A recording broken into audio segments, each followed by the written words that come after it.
lama-lama vlog ini cocoknya disebut vlog rebahan ya, karena ngobrol sambil rebahan. Tapi nggak apa-apa lah, mau sambil ngapain pun yang penting konten. Mudah-mudahan kontennya bisa mencerahkan. Nah, sebuah pertanyaan sederhana muncul, siapakah kira-kira calon presiden yang paling layak dipilih oleh orang Aceh? Nah, sebutlah tiga baca pres ini, balon bakal calon presiden ini nggak keluar dari tiga nama ini. Sebutlah Demokrat masih belum tergoyahkan untuk mendukung Anies. Ganjar sudah dengan PDIP dan beberapa koalisi lainnya, dan kemudian satu lagi Prabowo dengan Gerindra dan PKB. Nah, sebelah ketiga calon ini masih akan tetap diusung dan akhirnya menjadi capres. Kira-kira orang Aceh itu tetapnya milihnya siapa ya? Nah, kalau melihat dari integritas dan segala macam, kita menyampingkan ini sekarang. Karena ini sudah dibahas di vlog yang sebelumnya, bahwa kalau dilihat dari ketiganya, saya tidak menjamin ketiganya memiliki integritas. Karena integritasnya orang, kalau dia sudah masuk partai politik, maka dia sudah akan terbenam dalam sistem yang korup dan kotor. Itu hampir pasti terjadi. Jadi kita kesampingkan ini. Saya nggak cerita detailnya sudah dibahas di vlog sebelumnya, tapi saya menyampingkan tentang integritas seorang calon presiden. Itu kita anggap nggak ada. Nah, kemudian masyarakat akan memilih atas pertimbangan apa, atas dasar apa. Nah, tentu saja dari sini saya akan mendorong seseorang untuk berpikir pragmatis aja. Toh juga untuk berpikir moral dan seterusnya, integritasnya udah nggak ada. Ya sudah, pragmatis aja. Apa alasan yang paling menguntungkan kita sebagai orang yang tinggal di Aceh untuk memilih calon ini? Itu aja gitu. Nah, siapa sih dari ketiga sosok calon ini yang paling menguntungkan kita secara pragmatis, secara jangka pendek bagi kita, bagi kehidupan ekonomi kita, bagi kehidupan kesejahteraan kita dan seterusnya. Dari tiga nama ini, yang paling memungkinkan untuk itu adalah Prabowo. Walaupun Prabowo itu dia berlatar belakang militer, dan mungkin juga seenggaknya sebelum 98 dia pernah memiliki jejak langkah berdarah di Aceh, saya nggak tahu. Tapi seenggaknya dialah yang paling memungkinkan untuk membawa kita ke arah yang mungkin sedikit lebih baik daripada tiga calon presiden lainnya. Kenapa? Karena kedekatannya dengan Mualim. Terus kenapa kalau dia dekat dengan Mualim gitu? Nah, di Aceh ini sendiri sejak 2007 sampai 2027 kita bergantung pada dana otonomi khusus atau dana otsus atau dana doka. Nah, ketika kemudian dana itu turun dari 2% daun nasional menjadi 1% daun nasional di tahun ke-16, artinya tahun ini 2023 mulai terasa bagaimana daya beli masyarakat itu langsung menurun. Orang udah mulai mengeluh dan segala macam. Di situ yang mengeluh itu penjual udah mulai mengeluh dan seterusnya.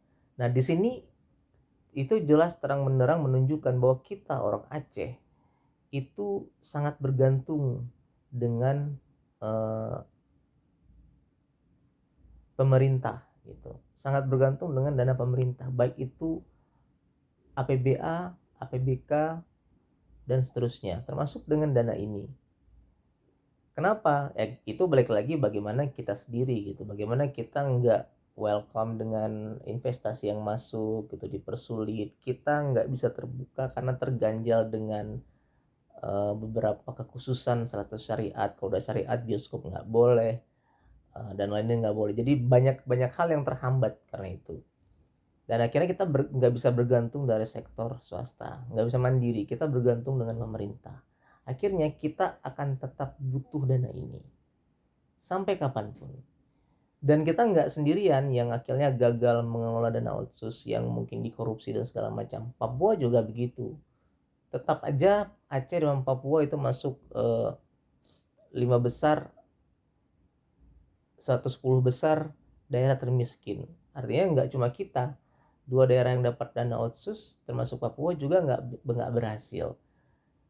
Bisa jadi karena mungkin korupsinya tinggi, bisa jadi juga karena memang butuh waktu yang cukup lama untuk memulihkan kita menjadi lebih baik dari suntikan dana dari pemerintah pusat. Mungkin saja nggak perlu 20 tahun, mungkin memang kita harus butuh 30-50 tahun untuk bisa kemudian mandiri, berdiri di kaki sendiri dan nggak tergantung lagi dengan suntikan dana dari pemerintah pusat. Sebutlah seperti itu. Tapi intinya tetap aja kita tetap butuh dana otsus. Saya takutnya ketika 2027 dana ini berakhir, maka kita akan kembali ke tahun di bawah 2007. Mungkin lebih tepatnya di bawah 2004 sebelum tsunami. Kalau tsunami mungkin kita belum ada dana otsus, tapi bantuan dari donor, dari NGO, BRR itu masih berlimpah ruah dan sangat gampang cari uang waktu itu. Yang jadi masa paling kering, paling kemarau di Aceh itu adalah tahun 2001, 2002, 2003. Itu tahun-tahun paling kemarau gitu ya. Karena konflik juga ya. Yang bisa hidup waktu itu hanya segelintir dari beberapa profesi seperti berdagang, kontraktor, hanya itu, nggak banyak gitu. Dan saya ngerasain sekali waktu itu, di masa itu benar-benar dalam keadaan sangat kering, cari uang susah, peluang mendapatkan pekerjaan nggak ada. Kalau yang hidup paling cuma sektor real gitu. Kalau yang bekerja di luar sektor itu, apakah dia seorang pekerja seni, budayawan, itu udah pasti nggak ada gitu ya. Saya masih ingat Abdullah Putih, gubernur waktu itu, sampai saking kasihannya dia dengan penampil, budayawan, seniman, dia harus ngegelontorin uang 1 miliar agar mereka bisa hidup dari acara yang bisa mereka selenggarakan dari 1 miliar itu tahun 2001 atau 2002. Saking sebegitu sampai harus disubsidi, kalau enggak kondisinya bakal sangat memprihatinkan pastinya. Kalau 2027 otsus berakhir dan kondisinya masih seperti ini, masa-masa kelam di tahun 2001 itu pasti akan terjadi. Nah, oleh karena itulah, akhirnya kalau kita ingin berpikir pragmatis, kita harus memilih seorang calon presiden yang sekiranya dia bisa dilobi untuk memperpanjang dana itu. Iya benar, melalui DPR tentunya ya. DPR nanti yang akan mengeluarkan undang-undangnya atau merevisi undang-undang yang ada. Tapi seenggaknya dengan peran sebagai orang nomor 1 di negeri ini, dia punya kekuatan untuk bisa mewujudkan harapan kita. Nah, bagaimana dengan dua presiden yang lain? Ya mungkin aja, tapi nggak seperti Prabowo yang dekat dengan seorang ketua umum partai lokal kita. Yang dua laginya nggak begitu memiliki kekuatan, memiliki apa ya, relasi yang kuat seperti Prabowo. Nah, relasi ini yang nggak ada. Anies ya mungkin dia bisa juga akan mewujudkan itu, tapi persentase kemungkinannya nggak akan sekuat Prabowo karena Prabowo relasinya lebih kuat.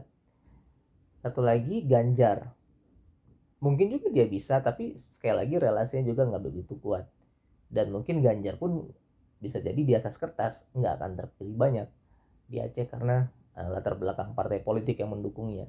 Jadi orang yang paling mampu itu adalah Prabowo karena Prabowo punya relasi dengan seorang ketua umum partai di sini, yang dimana ketua umum partai lokalnya di sini kita udah sama-sama tahu itu menggandeng Gerindra untuk keterwakilan mereka di DPR RI. Jadi karena partai lokal nggak bisa dipilih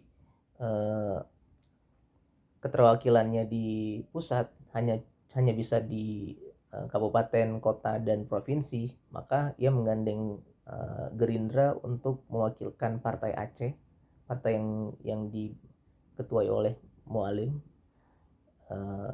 untuk mewakilkan mereka di Senayan. Dan bahkan beberapa caleg dari Gerindra sendiri di Senayan adalah caleg-caleg dari partai Aceh sendiri. Setahu saya seperti itu. Dan kemudian Mualim juga pernah berpasangan dengan Tia Khalid juga dari Gerindra juga. Jadi calon gubernurnya Mualim, calon wakil gubernurnya Tia Khalid dari Gerindra. Jadi punya kedekatan yang lebih kuat dibandingkan oleh daripada partai-partai lain atau tokoh-tokoh lain. Nah, dari sini kita mungkin bisa berharap Mualim bisa menggolkan itu. Dan karena itulah kalau kita berpikir pragmatis, siapa yang kira-kira bisa yang boleh kita pilih, maka pilihlah yang memungkinkan untuk memperpanjang dana otsus ini seenggaknya di 10 tahun lagi, karena kita masih sangat butuh dana ini dan mungkin akan terus butuh, kita nggak tahu. Dan orang yang bisa kita harapkan untuk mewujudkan itu adalah Prabowo. Kira-kira seperti itu.